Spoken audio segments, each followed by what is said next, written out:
Hi, everyone. Thank you for coming and joining us for another episode of Tuesday Talks with Mom.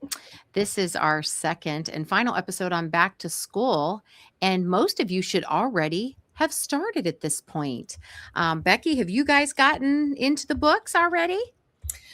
Not yet. That is on the calendar. We're going to do a slow roll into that. We're not dramatic when it comes to starting back up. Oh, well, I feel bad for those that have like actual school schedules, timelines, district timings that they have to adhere to. So, being that we're almost to Labor Day, I bet by the time Labor Day comes around, everyone Yes. will be back into school. Yep. On our last episode, we talked about funding and shopping and scheduling. So today, I wanted to cover a new list of back to school topics that generally get started once you enter the classroom. Hmm. First off, how are the kids getting to school? How about that transportation, right? Yes. A lot of Yes. kids ride a bus, and a Hmm. lot of kids, I don't know about you in your area, but here, a lot of parents are driving their kids to school these days, Hmm. or they're having grandma and grandpa pick them up. Yeah. And, all of those things required a lot of planning, a lot of preparation, A no lot of matter logistics. yes, no matter which method you chose, because you had to be there when the bus was coming. Hmm. You had to make sure you were back from all your errands and whatnot when they were dropping the children off. And Yep. then if you were driving them, you had to make sure that you were able to get there in time to get in the car line. So you weren't the Yep. last one. And then you wanted to Yes. make sure that you were in that return car line, so that you could have your space to pick them up. And I don't know about you, but the pickup line, whoa.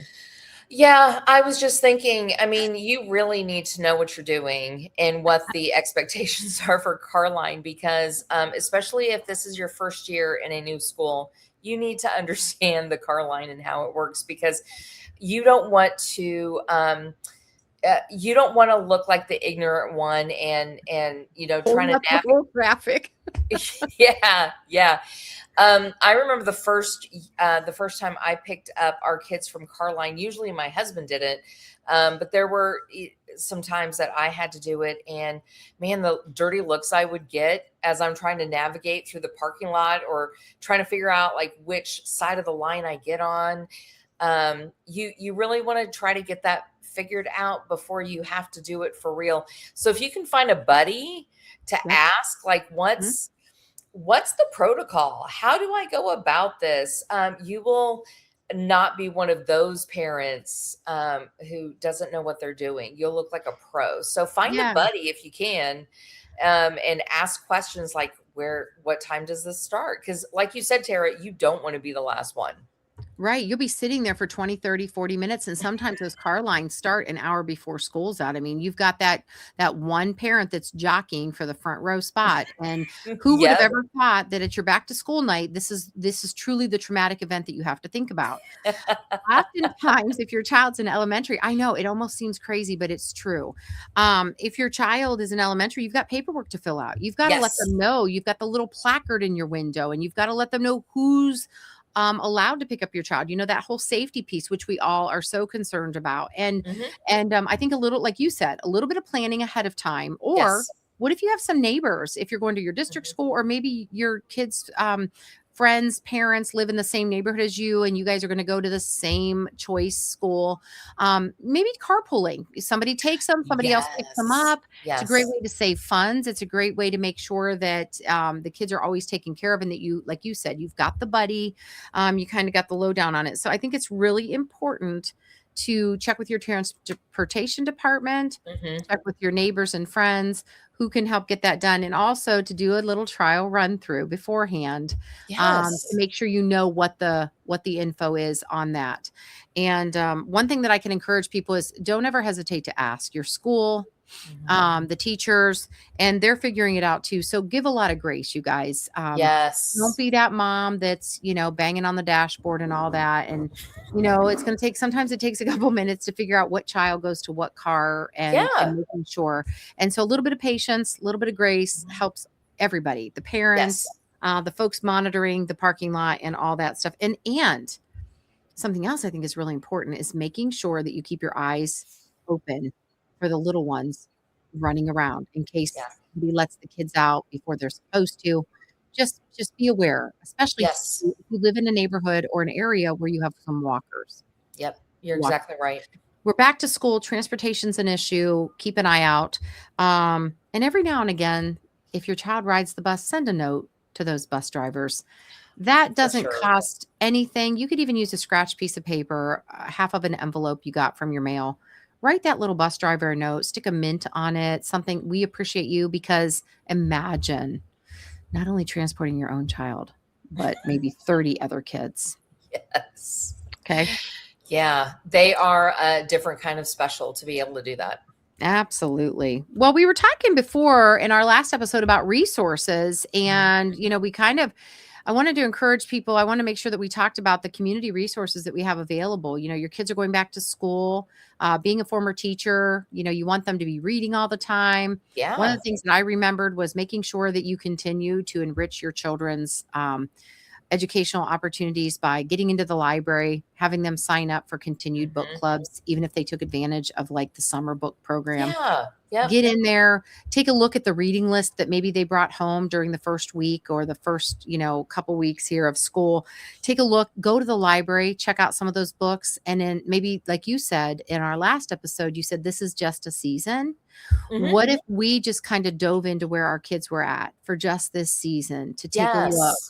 What are they talking about, so that you can create in elementary school? Those kids are so willing to chat with you. Junior Mhm. high, they get a little bit more conserved. But Mhm. imagine if you were willing to be able to converse with your children about, as they get into that upper elementary, upper junior high, high school level, that you can talk about the things that they're talking about. Yes.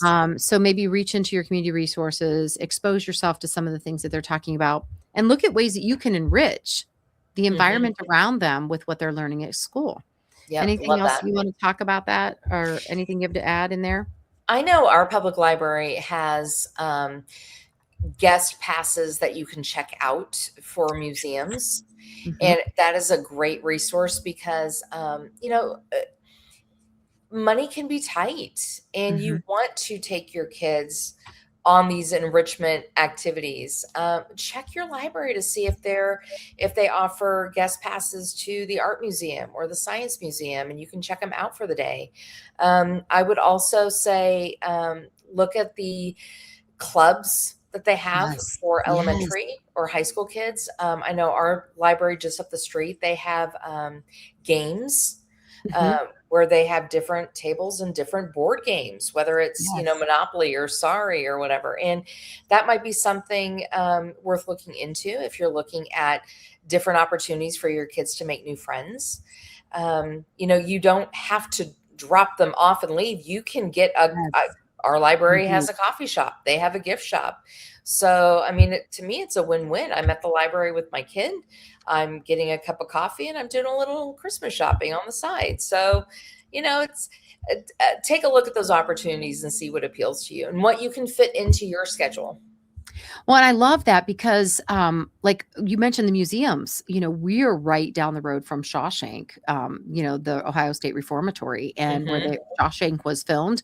And they Yeah. offer passes at our library, one day. Yes. They offer passes Oh, to like the cottage, different museum type things around yeah. in our area. They offer the rental. Get this, they loan you tools. Imagine if moms and dads, yeah, your kids go back to school and maybe one of your kids is taking shop. You Yeah. could go and actually help them create projects on the weekends by checking out things. So resources are a big thing in your local Yeah. library. Yes. It can be like extending summer into the Yes. school year, Yeah. That's a but great way to put it. partake with them. And I think it's a great Mhm. way to take a break from screen time, try something new, Yes. engage. Yes. And Becky, what if parents like started this new tradition? Like, hey, we're going to read a book together, Hmm. go pick out a fun book and, do read alouds. There was a mom that just was phenomenal when my kids were growing up, and she turned me on to that. Like, go pick out a book at the library and do read alongs with Hmm. your kids on the weekends. And I thought, what a great thing. And my kids still Hmm. remember some of those stories.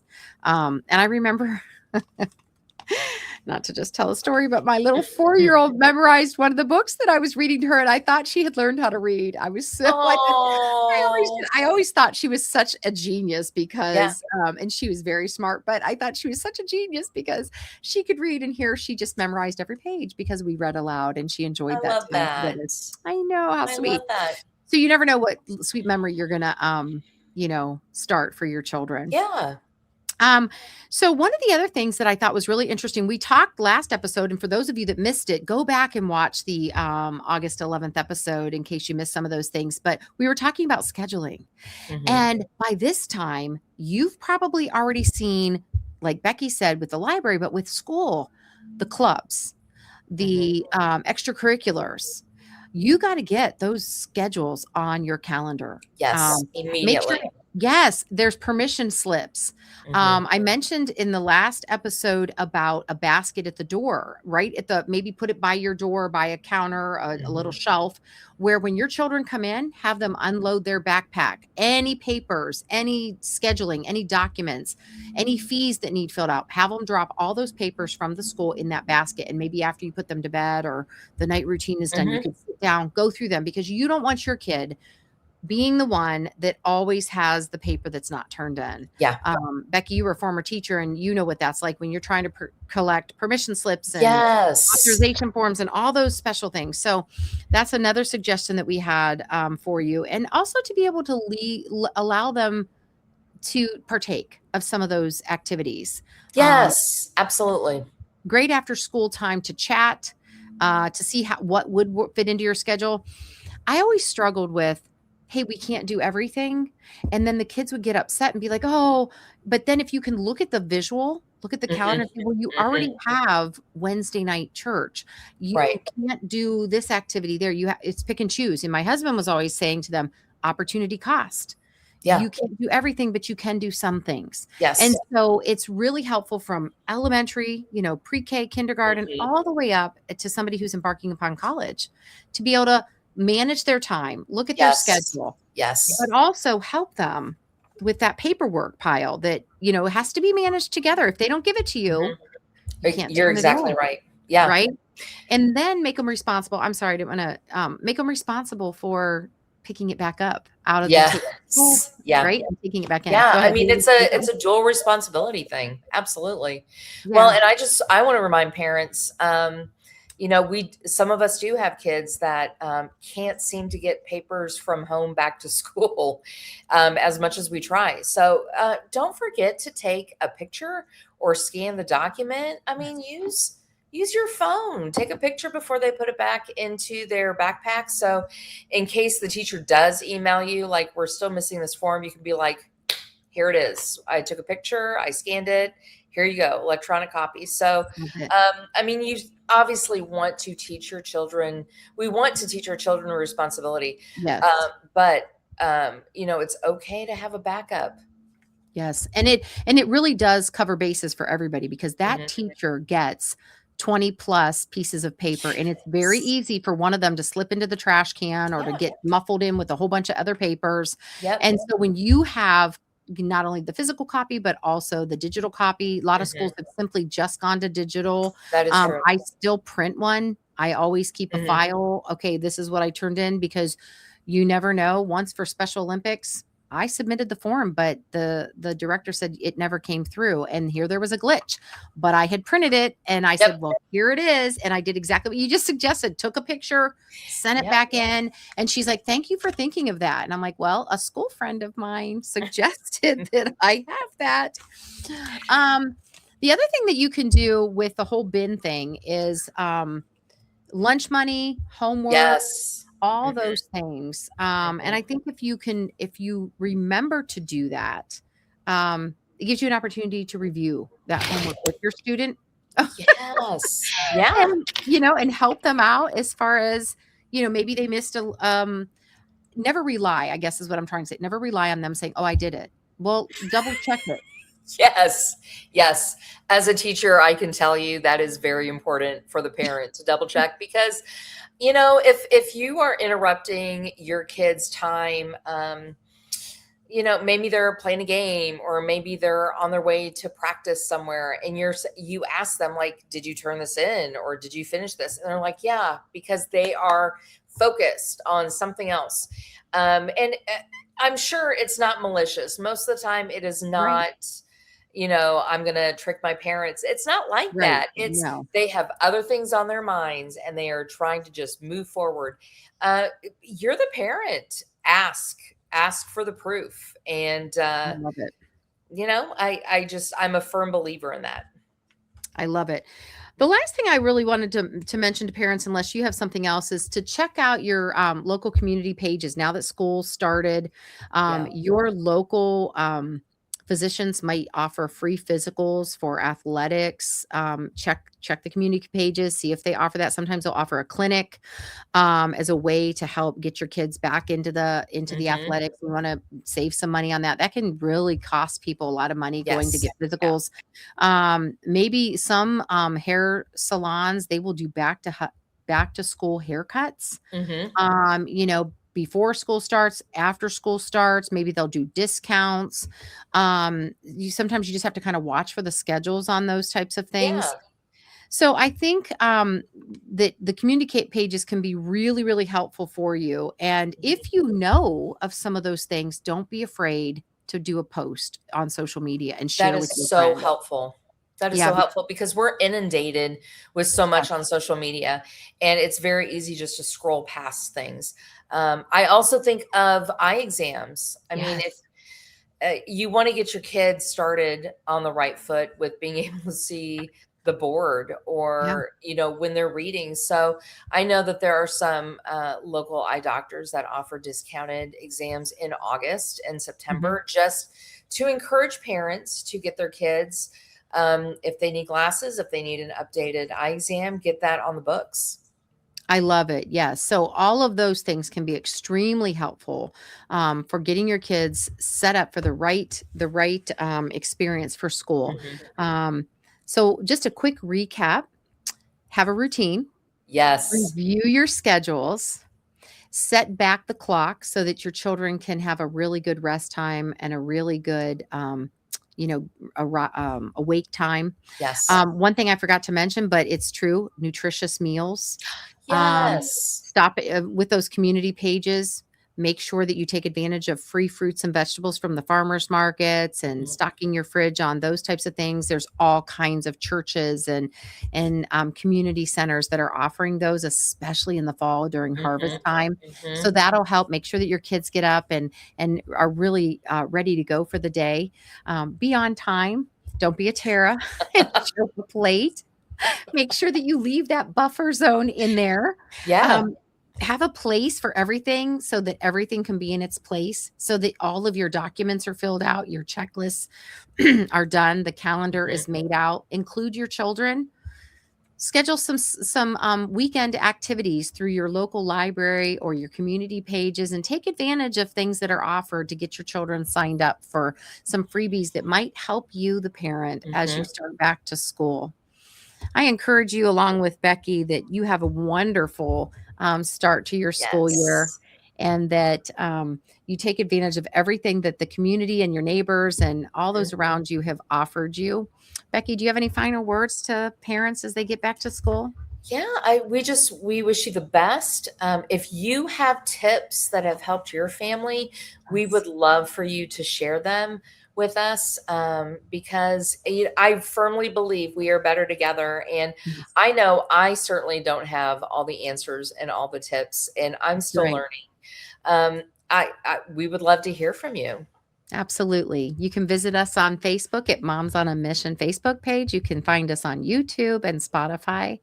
And you can visit us at either one of our emails that have been ticking across the screen. So feel free to reach out. Thank you so much for joining us, and happy back to school.